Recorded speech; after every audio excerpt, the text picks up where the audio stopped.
Perkenalkan, nama saya Maria Kusadiana, bisa dipanggil Mandi dengan NIM 231535406. Kenalkan, nama saya Ngurah Gede Indra Galendra Putra, bisa dipanggil Mandi dengan NIM 231535419. Perkenalkan, nama lengkap saya Antonio Francisco Riti, biasa disapa Riki, dengan NIM 231535407. Perkenalkan, nama saya Tertib Esbudi dan Fikir.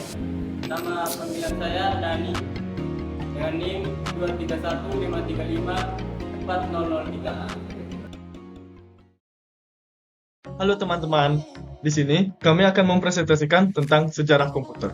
Pertama-tama, perkenalkan dulu nama-nama kelompok kami.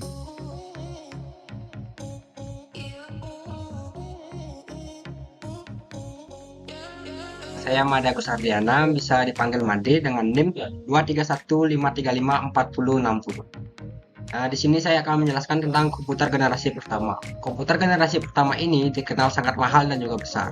Komputer generasi ini juga menggunakan machine language, yakni level bahasa pemrograman yang paling rendah dan yang paling susah dimengerti oleh komputer. Bahasa pemrograman ini hanya dapat menyelesaikan satu perhitungan setiap waktu, dan untuk menyetel perhitungan baru membutuhkan waktu berhari-hari bahkan berminggu-minggu. Ciri-ciri dari komputer ini yaitu komponen utama yang berupa vacuum tube, pemrogramannya menggunakan bahasa machine language, serta konsep storage program dengan memori utama yaitu magnetic core storage, serta menggunakan simpanan luar yakni magnetic tape dan magnetic disk. Contohnya dapat dilihat pada gambar yaitu ENIAC. Nama saya Ngurah Gede Indra Galendra Putra, bisa dipanggil dengan Rahde dengan NIM 23153544019. Di sini saya akan melanjutkan penjelasan materi tentang komputer generasi kedua. Dengan digantinya tabung hampa dengan transistor, transistor memungkinkan komputer jadi lebih kecil, murah, cepat, dan hemat energi. Selain itu, pada generasi kedua, memori inti magnetik juga mengalami perkembangan. Secara umum, komputer generasi ini sudah menggunakan bahasa pemrograman tingkat tinggi. Kapasitas memori sudah cukup besar, lebih hemat listrik, dan proses operasinya lebih cepat. Ciri-ciri dari komputer generasi kedua yaitu komponen terbuat dari transistor, menggunakan bahasa tingkat tinggi seperti Fortran, COBOL, dan algoritma. Kapasitas memori sudah cukup besar dengan perkembangan dari magnetic core storage dan dapat menyimpan puluhan ribu karakter. Dan simpanan luar magnetic tape dan magnetic disk. Contoh dari komputer generasi kedua yaitu IBM 7070. Perkenalkan, nama lengkap saya Antonio Francisco Riti, biasa disapa Riki dengan NIM 23153540007. Di sini saya akan menjelaskan tentang komputer generasi ketiga. Komputer generasi ketiga ditandai dengan pengembangan integrated circuit. Dalam pemakaiannya, transistor menjadi komputer cepat panas. Hal ini yang mengakibatkan komputer generasi kedua mulai digantikan. Jadi, komputer generasi ketiga memiliki ukuran lebih kecil, cepat, dan murah. Komputer generasi ini juga memungkinkan untuk dipasarkan secara umum. Ciri-cirinya menggunakan IC atau kumpulan transistor dalam bentuk yang kecil. Kedua, input dan output menggunakan visual display terminal. Ketiga, dapat menerima dan mengeluarkan suara. Keempat, menggunakan alat pembaca tinta yaitu MICR, Magnetic in Character Recognition, reader atau scanner, multiprocessing, dan multiprogramming.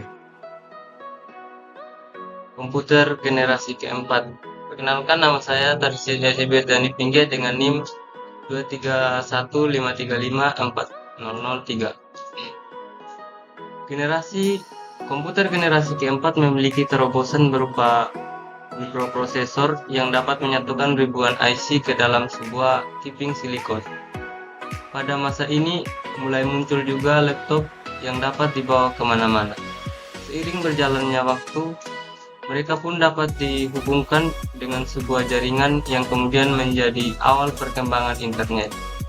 Adapun ciri-cirinya, yang pertama mengecilkan ukuran sirkuit dan komponen listrik. Kemudian yang kedua, LIC atau Large scale integration atau pemadatan ratusan komponen dalam satu chip. Yang ketiga, VLIC memuat ribuan komponen dalam chip tunggal. Dan yang keempat, ULSI memuat jutaan komponen dalam chip tunggal. Contoh dari komputer generasi keempat dapat kita lihat pada gambar di samping, yaitu IBM 370. Untuk generasi kelima, komputer generasi kelima, komputer yang kita gunakan sekarang adalah komputer generasi kelima. Komputer generasi kelima ditandai dengan adanya LSI atau Large Scale Integration, di mana ribuan mikroprosesor dapat dipadatkan dalam sebuah mikroprosesor. Komputer ini juga ditandai dengan kemunculan semikonduktor. Adapun ciri-cirinya yakni yang pertama, desain dan teknologi semakin berkembang. Yang kedua, kemampuan pemrosesan paralel. Yang ketiga, teknologi superkonduktor memungkinkan aliran elektrik tanpa ada hambatan yang nantinya akan mempercepat kecepatan informasi. Yang keempat, menggunakan sensor. Dan yang kelima, adanya AI untuk mempermudah IMK secara langsung. Adapun contoh dari komputer generasi kelima dapat kita lihat pada gambar di samping, yaitu PC atau personal komputer yang dapat kita gunakan atau kita jumpai pada saat ini. Oke, sekian presentasi dari kelompok kami. Kami mohon maaf bila saat presentasi terdapat kesalahan pengucapan.